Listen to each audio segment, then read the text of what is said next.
వచ్చినట్టు మనం చదువుకుందామండి.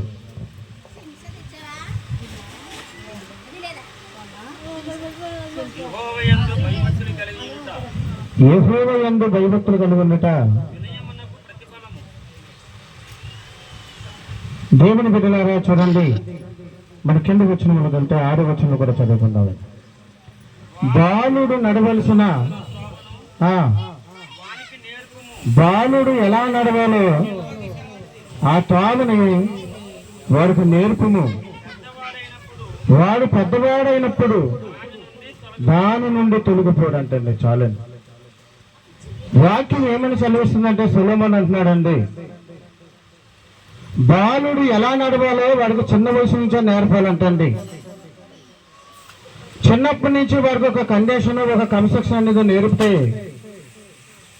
పెద్ద అయిన తర్వాత ఒక గనుడు అవుతాడంటండి. చిన్నప్పుడు దేవుని బిడ్డలారా ఒక కన్స్ట్రక్షన్ అనేది ఎప్పుడైతే నేర్పమో వాడు పెద్ద అయిన తర్వాత వాడు అనేకమైన అలవాటులు, లోకంలో ఉన్నదాన్ని, లోక సంబంధమైన ప్రేమ, లోక సంబంధమైన ఆలోచన కలిగి ఉంటాడని. అందుకే బాలుడు ఎలా నడవాలో వాడికి నేర్పాలి. ఎందుకంటే వాడికి నేర్పకపోతే వాడికి అర్థం కాదండి. చిన్న వయసు నుంచి దేవుని బిడ్డలారా ఒక మంచి ఒక ఫౌండేషన్ లో నా కుమారుడికి నేర్పుతూ దేవుని యొక్క మహిమ కోసం వాడిని పెంచాలి. కానీ వాడి ఆలోచనలు కానీ వాడి ప్రవర్తన కానీ మారక ముందే చూడండి, వాక్యములు మనం చూస్తే సామెతల గ్రంథము 23వ అధ్యాయము 13వ వచనములో మనం చూస్తే బాలుడు అనగా చిన్నపిల్లవాడండి. చిన్న వయసు నుంచే వారికి ఒక భక్తిని నేర్పాలి. ఒక చెడు మనసు అనేది రానివ్వకుండా చూడాలి. మన సావాసాలు పట్టనివ్వకుండా చూసుకోవాలి.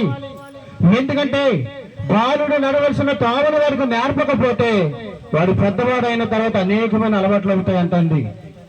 వాడు అలవాట్లు చూసి దేవుని బిడ్డలు మీరు బాధపడకూడదని, వాడు అనేకమైన చెడు మనసు అనేది రాకుండా ఉండాలని మీరు చిన్న వయసు నుంచే వారికి దేవుని భక్తి, దేవుని నీతి, దేవుని యొక్క లక్షణాలన్నీ వారికి అలవాటు చేస్తే గొప్పగా దీవించబడతాడంటండి. చదువుదాము చూడండి. సామెతల గ్రంథము 23వ అధ్యాయము 13వ వచనంలో రాశాడండి మాట నుండి, నీ బాలుడిని శిక్షించుము, మానుకొనకము, బెత్తముతో వాడిని కొట్టని ఎడల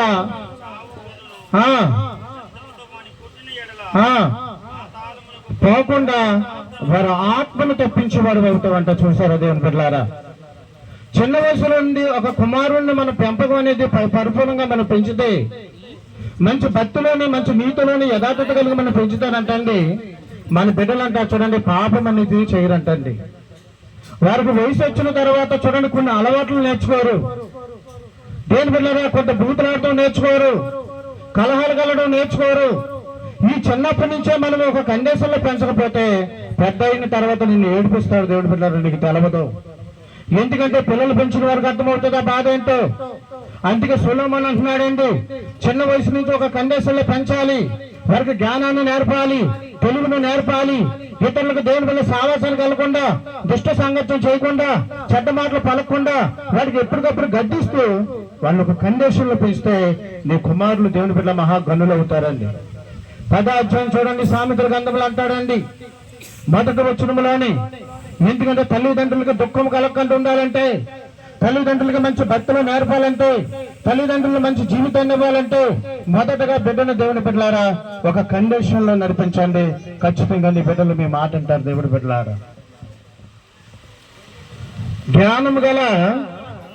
జ్ఞానము గల కుమారుడు తండ్రిని సంతోషపరచును, బుద్ధి లేని కుమారుడు తల్లికి దుఃఖం కలిగిస్తాడు. చూడండి దేవుని బిడ్డలారా, చూడండి పెంచుకున్న తర్వాత వాడుకున్న అలవాట్లు అయిపోయిన తర్వాత ఇది చూసి తల్లి ఎంతో దుఃఖపడుతుంది.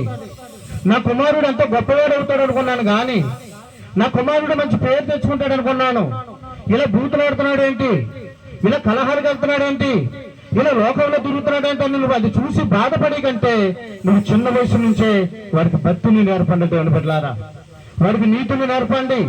కలహాలు కలగంటే చూడండి, లోక ఆచారాలు కలగండి చూడండి, లోక సంబంధమైన అలవాట్లు కలగండి చూడండి. ఎప్పుడైతే ఒక మంచి పెంపకంలో మనం పెంచుతామో మన బిడ్డలు, దేవుడి బిడ్డలారా, మన మాట వింటారు. మనం వేసుకున్న ఆస్తి ఎవరైనా ఉన్నారంటే ఈ లోకల బిడ్డలు తప్ప వేరే ఆస్తి ఉండదండి వాళ్ళకి. ఒక కుటుంబానికి ఆస్తి